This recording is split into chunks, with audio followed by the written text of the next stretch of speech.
Саламатсыздарбы? Эфирде эл өкүлдөрүнүн жума ичинде көтөргөн маанилүү маселелерин баяндаган парламент берүүсү. Алгач бүгүнкү чыгарылыштан кыскача. Балдарга берилчү жөлөк пулду көбөйтүү тууралуу мыйзам долбоору иштелип чыкты. Алимент төлөбөй качып жүргөн аталарга жоопкерчилик күчөтүлөт. Жогорку окуу жайлар каржылык колдоого муктажбы? Өзгөчө макамы бар 5 университет үчүн 25 миллион АКШ доллары насыяга алынууда.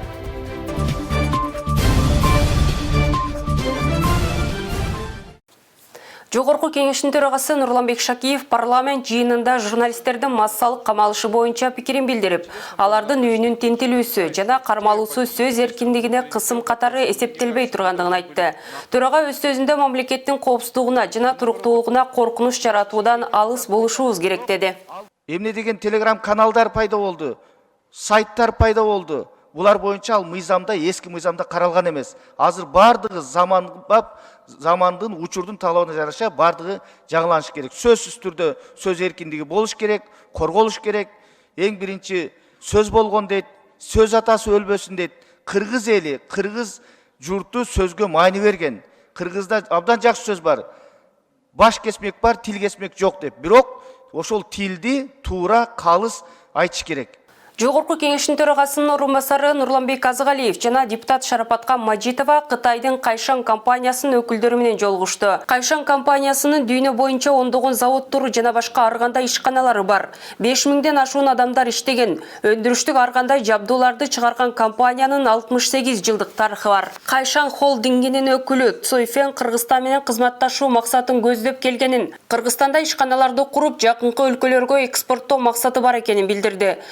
Кезегинде тураганын орун басары Нурланбек Азыгалиев Кытай менен болгон өз ара кызматташтык ырааттуу өнүгүп жатканын, өз ара пайдалуу кызматташтыкты өнүктүрүүнүн зарылдыгын белгиледи. Ал эми депутат Шарапаткан Мажитова инвестиция салуу максаты менен келген ишкерлерге мыйзам чегинде ар тараптуу көмөк көрсөтүү керектигин айтып өттү. Бийик тоолуу жетүүгө кыйын болгон алыскы калктуу конуштарда жашаган жана өзгөчө статуска чек ара аймактарын байырлаган үй бүлөлөрдү колдоо максатында мыйзам долбоору иштелип чыкты.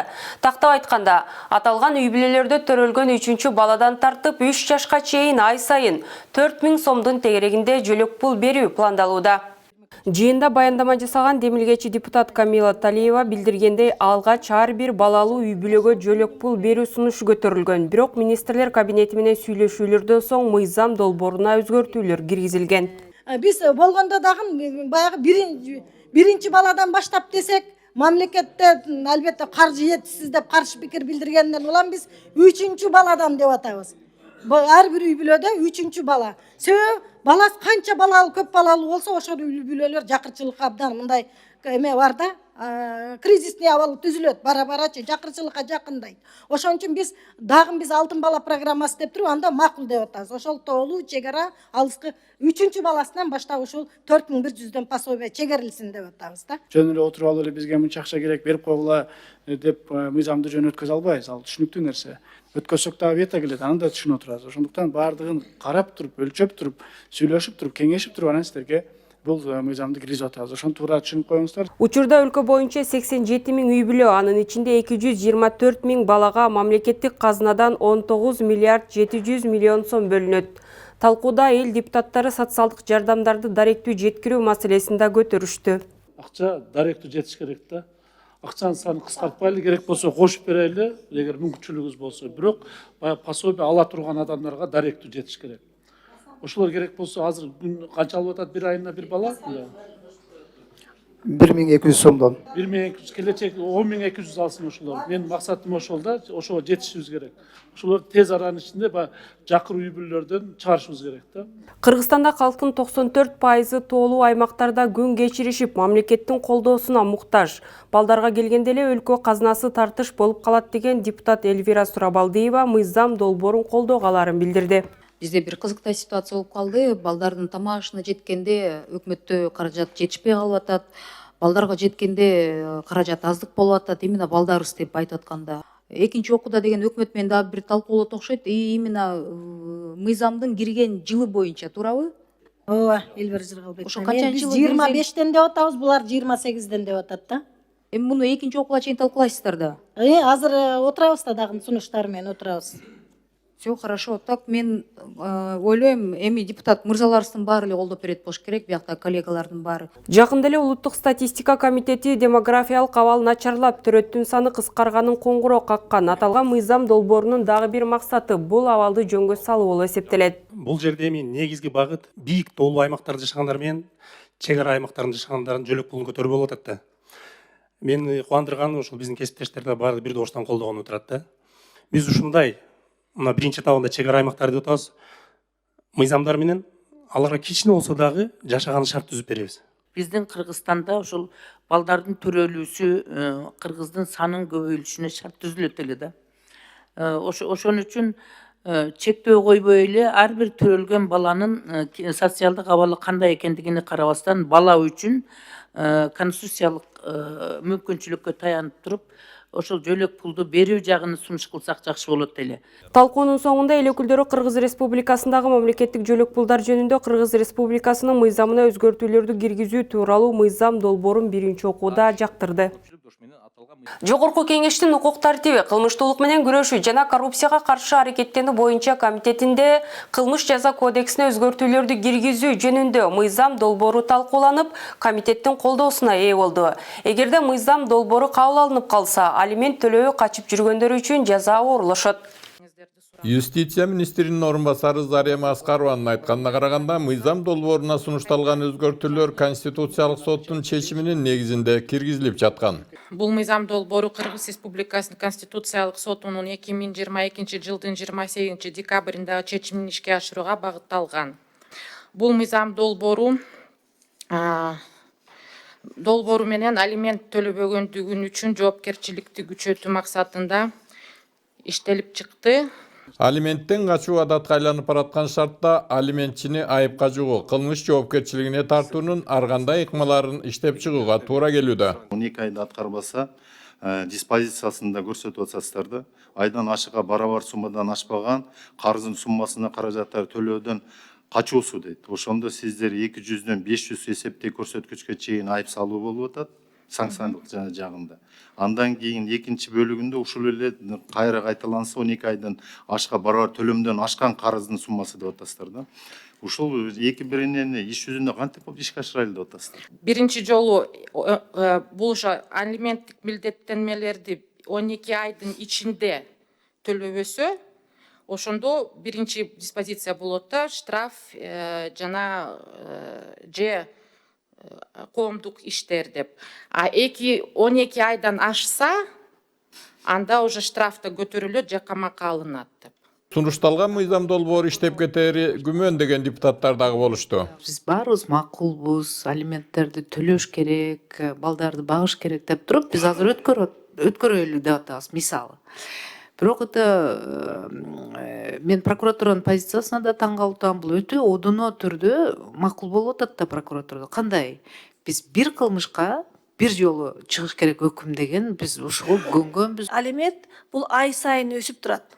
Ай сайын, январь, февраль, каждый ай сайын жаңы алименттин суммасы өнө берет. Мисалы үчүн 2022 жыл үчүн ал төлөбөсө кылмыш жаза жоопкерчилигине тартылды. Бирок 23 жылы дагы тартпаса, аны биз кайра жоопко тартабыз. Анткени бул продолжаемый, созулган кылмыштарда, мисалы үчүн 22 жылы биз жоопко тартып кылмыш ишин козгодук. Бирок 23 жылдагы ай сайын жаңы баягы алименттин суммасы өсө берет да, ошон үчүн жаңы созулган кылмыштардын составы пайда болот.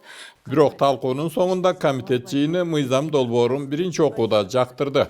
Мында биздин Кыргызда болгон эмес да, бир намыс деген болгон да, ушу баланы таштап койгон эмес, баланы эрежеге жеткирген, окуткан, үйлөгөн, ушундай биздин менталитетте каралган, каада салтта да каралган бул нерсечи.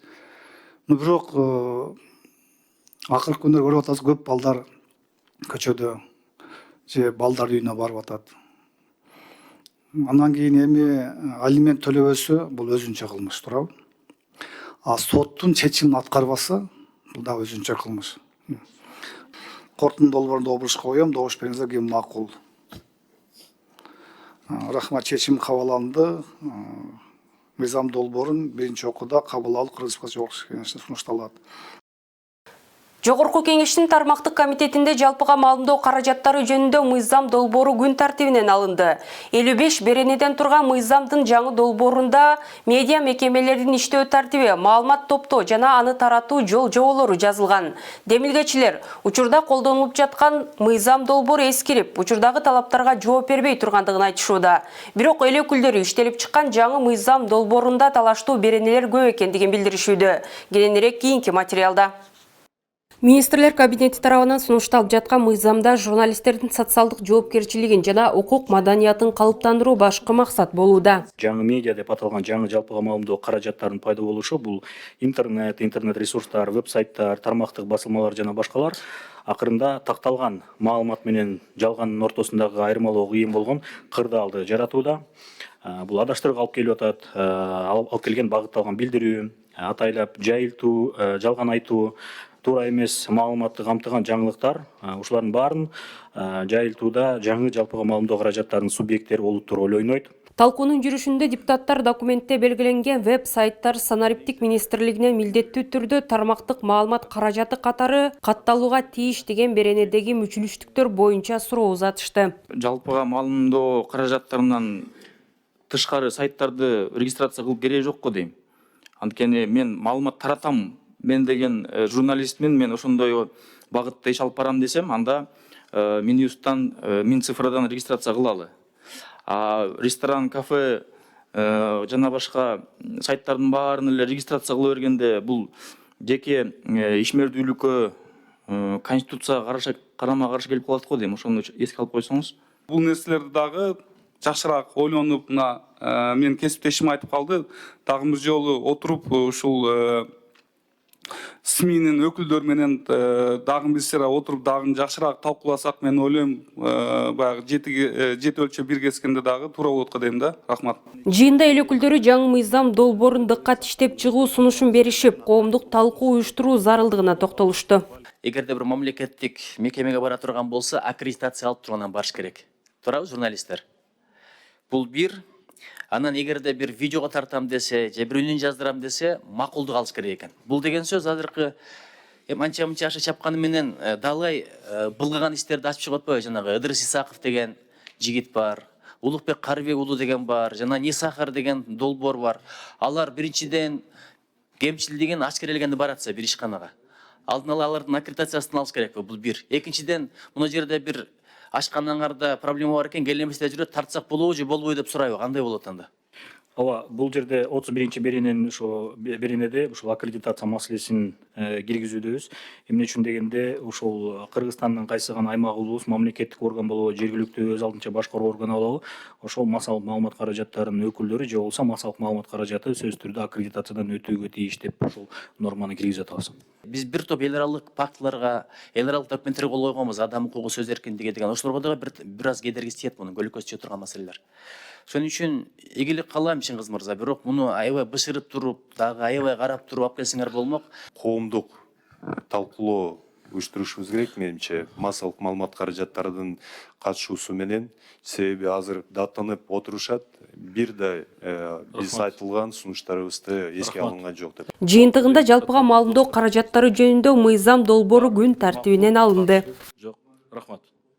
Жогорку кеңештин отун энергетикалык комплекс, жер казынасын пайдалануу жана өнөр-жай саясаты боюнча комитети Кыргыз Республикасынын айрым мыйзам актыларына жер казынасы жөнүндө, жер казынасын пайдаланууда продукцияны бөлүштүрүү жөнүндө макулдашуулар тууралуу Кыргыз Республикасынын мыйзамдарына өзгөртүүлөрдү киргизүү жөнүндө мыйзам долбоорун талкуулашты. Маселе талаш тартыштар менен коштолду. Мыйзам долбоорунун автору Султанбай Ажигитов алтындын кору 10 тоннадан ашкан алтын кендерин мамлекет өзү гана иштетүүгө тийиш деп эсептейт. Ал эми 10 тоннага чейин алтынды жанагы менчик бизнести аралаштырыш керек деген ойдобуз да.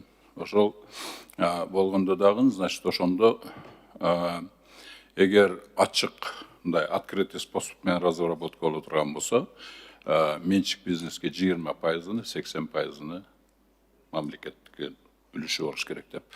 Ал эми подземный разработка боло турган болсо, анда, значит, 70%дан аз эмеси мамлекетке, 30%дан аз эмеси менчик бизнеске берилет деп.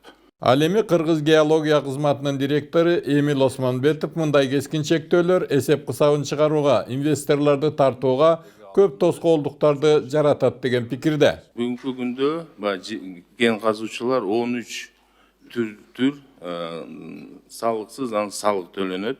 Бүгүнкү күндө нагрузка буларга чоң. Анан сиз айтып кеткен открытый, закрытый, подземный разработка дегендерди 70-80% деп атабыз. Мүмкүн комбинирован болуп калса кандай болот? Анан 70-80%-тын эмесин расчеттордун кандай кылабыз? Алтын кендерин иштетүү боюнча буга чейин Марлен Маматалиевдин сунуштаган мыйзамы кабыл алынып, иштеп жатканы маалым. Мариан Аткаш, өзүңүз инициатива алып келип атасыз бул мыйзамды алып чыгып атасыз. Анан бирок сиздин анда жана 30%-тен кем эмес деген мыйзамыңыз жокко чыгып кетеби анда? Кандай болуп калат? Бүгүн эгер сиздер бул мыйзамды эгер колдоп калсаңыздар, анда 30% эмес, бардыгы 100% мамлекетте калсын деген 10 тоннадан өдө болуп калат да. Ошондуктан эми сиздердин чечимиңиздер, алар сиздер өздөрү чечесиздер. Сиздер кандай чечим кабыл аласыздар, ошол чечим менен кете берет. Антседагы талкууда мыйзам долбоору боюнча кайчы пикирлер жаралды. Биринчи кезекте мамлекеттин кызыкчылыгы болуш керек. Бирок дүйнөлүк практикада мамлекет күчтүү менеджер боло албайт да. Себеби бул жерде мисалы биз конкреттүү түрдө биз инвесторлорду бул жерде буту колун тушап коюп атабыз, байлап коюп атабыз. Мыйзам долбоору кабыл алынып калса, эмнеге тоскоол болушу ыктымал. Бул мыйзамды кабыл алып койсок, эмнеге тоскоолдук болот? Тескерисинче бекемделип калат эле да ушул нерсе. Кандай дейсиз? Бекемделип калат эле да. Ушул 100% өзүбүз итак эле казып атыптырбыз. Өзүбүз итак эле алып атыптырбыз. Анан ушул мыйзамды жактырып, колдоп койсо, бул мыйзам иштеп кетсе, бекемделип калат беле дейм да. Кандай дейсиз? Кабыл алып калса биз кыйналып калабыз бул мыйзам менен, чын айтканда. Себеби биринчиси бул мына деп атат да, подземный и открытый способ разработки деп атат.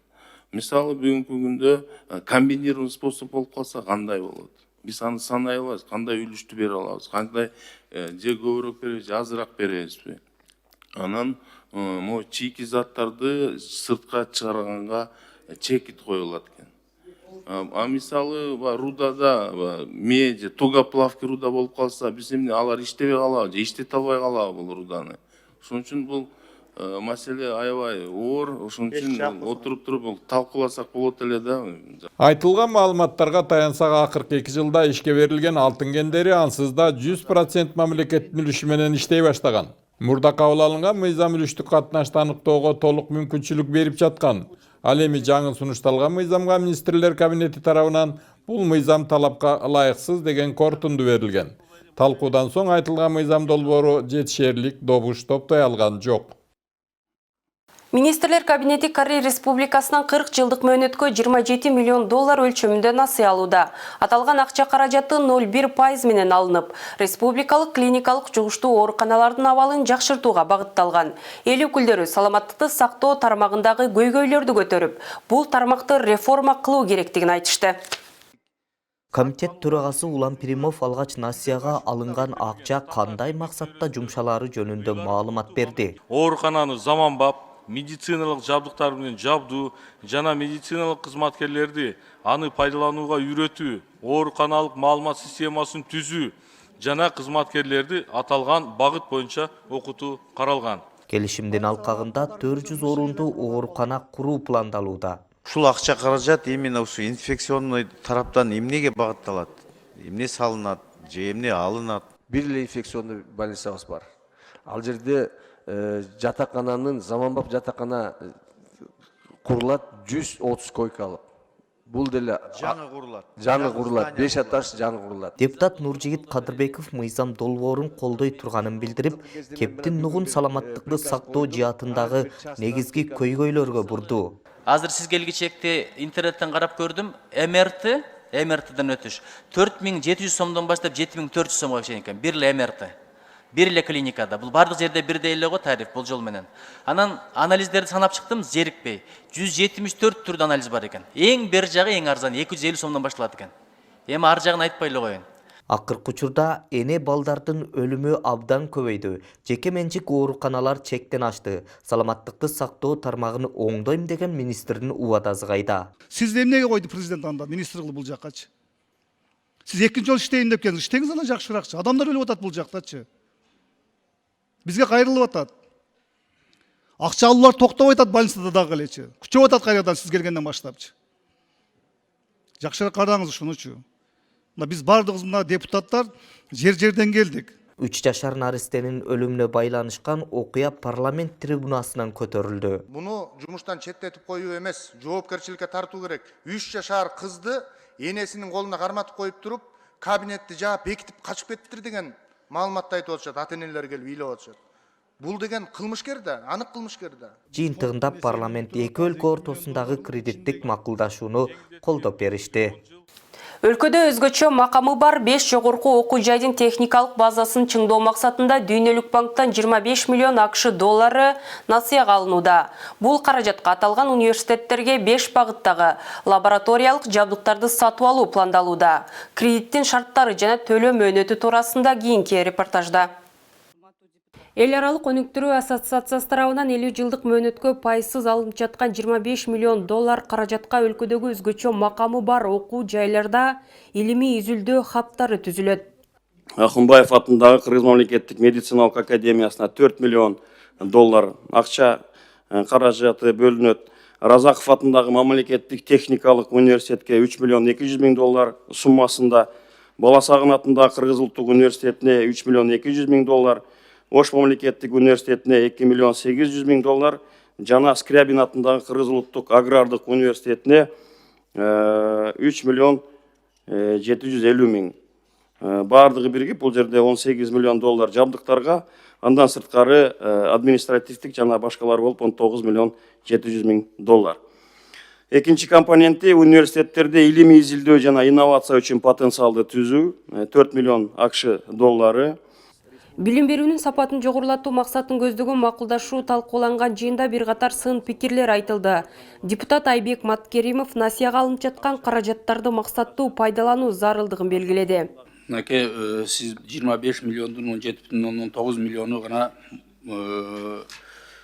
университеттердин өздөрүнө кетип атат да. Калган жактары бул жеринде жүрөт, ошол мониторинг жүргүзүү үчүн 0,8 миллион деп жазып турасыздар. Биздин кредиттер ушинтип эле кээде максатсыз кетип калат да. Мониторинг жүргүзүү үчүн деп мынакей жөн эле бирөөгө айлыкты төлөйсүздөр. Жөн эле да, бул это уже менин кесиптештерим айткандай ушул жерден уже баштап атабыз биз кайра келген акчаны урдоону. Биз ошонун баарын эле карап туруп, биздин ошол мониторинг жүргүзгөнгө биздин министрликтер бар да атайын. Ошолор караса болбойбу? Сөзсүз ошол акчадан ичине алып калыш керекпи? Ал жерде сөзсүз түрдө долбоордун ичинде дизайнга кире турган болсок, мониторинг бар, аны сатып алууларды уюштурушу керек. Мисалы, сатып алуулар бул көзүңүз көргөндө 20 миллион доллардын алкагында. Анын бардыгы мына бул жерде биз 27 ноябрда атайын келишим сүйлөшүп келишимге кол койгондо анын баарын тактап аныктаганбыз. Ал эми эл өкүлү Эрлан Кокулов өзгөчө макамы бар окуу жайлардын насыя алуусуна каршы пикирде. Неге биздин состояние ушундай да, мындай базар бардакта? Мамлекеттин бюджетине силер эмне кыласыңар мамлекеттин? Силер контрактниктсиңер. Университеттер, булар контрактниктер. Эгер булар бюджет кайра эле жана суроо келип атат. 85% бюджет болгондо мен сүйлөмөк эмесмин бул сөздүчү. Мындай кылалычы? Просто силерге убакытты кыскартайын. 5 университетте, азыр ушул жерде отурган 5 университетте бүгүнкү күндө канча студент контрактта окуйт? Контракт канча? Кат жүзүндө жиберип койгула. Андан тышкары талкууда медициналык окуу жайларда багыттуу билим берүү саясатынын жоктугу айтылды. Билип, анализ кылып, кайсыл направленияда биз балдарды окутушубуз керек деп туруп, образованияга бериш керек. Зарплата аз болуп атса, бул комитетке келиш керек, бюджетке кайрылыш керек. Министр здравоохранения отурат, бул жерде деген судмед эксперттин зарплатасы аз экен көтөрүп бергиле десе, ким колдобойт? Бул жерде отурган депутаттардын бардыгы колдоп берет. Канча деген эл кыйналып атат тиги жерде 300, 200, 100 километрлерде тиги өлүктү алып алып жетишип жөнөшөт. Мына сиз как медик катары медиктер отурасыңар, билесиңер, наот болгон адамды канчалык денесине кармаган сайын ошончолук ал жерде так жаратып, дагы коопсуздуктарды жаратышы мүмкүн. Сиз мен айтып атканды такыр уккан жоксуз да, анан бияктан кайра канча судмед эксперт чыгат десем билбейсиз. Психологдорду даярдаш керек. Жыйынтыгында социалдык саясат боюнча комитеттин депутаттары макулдашуунун долбоорун көпчүлүк добуш менен колдоп берди. Ар кандай маселелер саатында окуучулардын тамак ашына каралган каражаттарды көбөйтүү, капиталдык оңдоп түзөөлөрдөн өтүүгө муктаж болгон бала бакчалар, таза суу, сугат суулары, жол көйгөйлөрү туурасында кеңири кеп болду. Эл өкүлдөрү тарабынан көтөрүлгөн социалдык экономикалык маселелер туурасында кийинки материалда.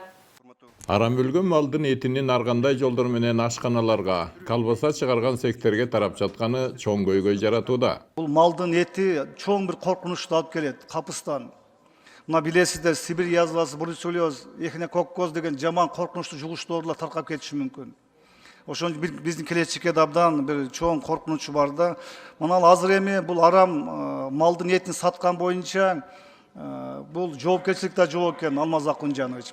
Санитардык эрежелерди бузду деген гана бир ошол боюнча кичине штраф салбаса эч нерсе жок экен. Ошо өкмөткө сунуштайт элем, ушул мыйзам керек болсо мыйзам иштеп, айыл чарба министри менен чогуу ушул ушул фактыларды жоюш керек, бир чогуу рейд өткөрүш керек бир канча. Козу Багылан дарыясынын суусун элге жеткирүү боюнча долбоорлор ишке ашпай турат.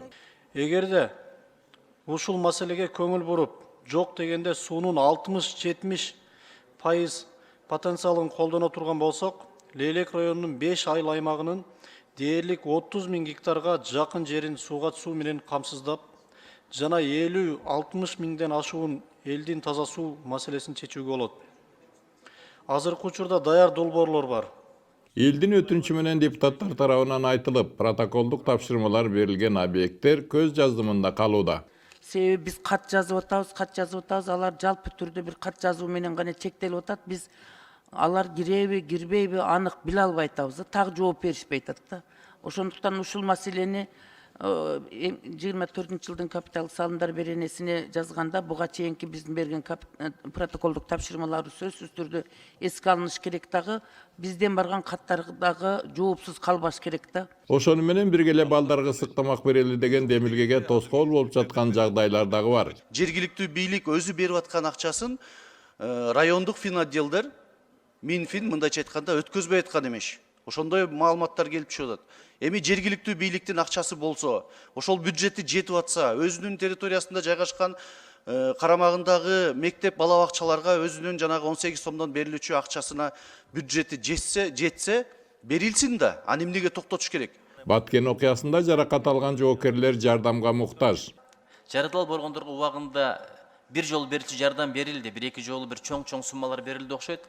Бирок арасында жумуштан чыгып калгандар бар ден соолугуна байланыштуу. Мурда 50 000, 60 000 айлык алгандар азыр 12 000 пособия менен жашап атат, пенсия менен. Бул бир. Экинчиден алар улам операция болуп туруш керек. Операция болгондо мамлекеттик шифаканалар кыла албаган операцияларды жеке менчик клиникалар кылат экен. Ал жерде абдан кымбат акчалар төлөп атыптыр. Баткендин Миңчинар айылынын тургундары 4 чакырым жолун өздөрү асфальттап алмай болушкан.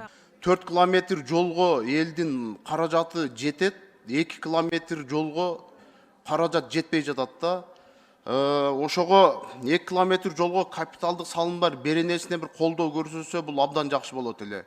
Эми 4 километрди эл өзү кылгандан кийин 2 километрге биз мамлекеттен жардам көрсөтүп койсок абдан жакшы болот. Ошол жерде таш жол, асфальт жолго айланып алат да. Кочкор районунун Кумдөбө айылын сугат суулары менен камсыз кылууда олуттуу көйгөйлөр бар. 11 БСР бар экен. 30 жылдан бери бул БСРлер такыр каралбай калганына байланыштуу азыркы учурда суу сактоо маселеси жаралып жатат. Алмаз Акунжанович, азыр жазгы талаа иштери даярдык башталат. Ошо даярдыктардын алкагында ушул жылы аларга сөзсүз түрдө оңдоо калыбына келтирүү маселесин карап чыгыңыздарды суранам. Парламент берүүсүнүн бүгүнкү чыгарылышы мына ушундай жаңылыктар менен жыйынтыкталат. Ушул жана башка жаңылыктарды интернет желесине баш багып, Кеңеш KG сайтынан окусаңыз болот. Сиздер менен мен Тазагүл Эмилбекова болдум. Кийинки эфирден көрүшкөнчө аман туруңуздар.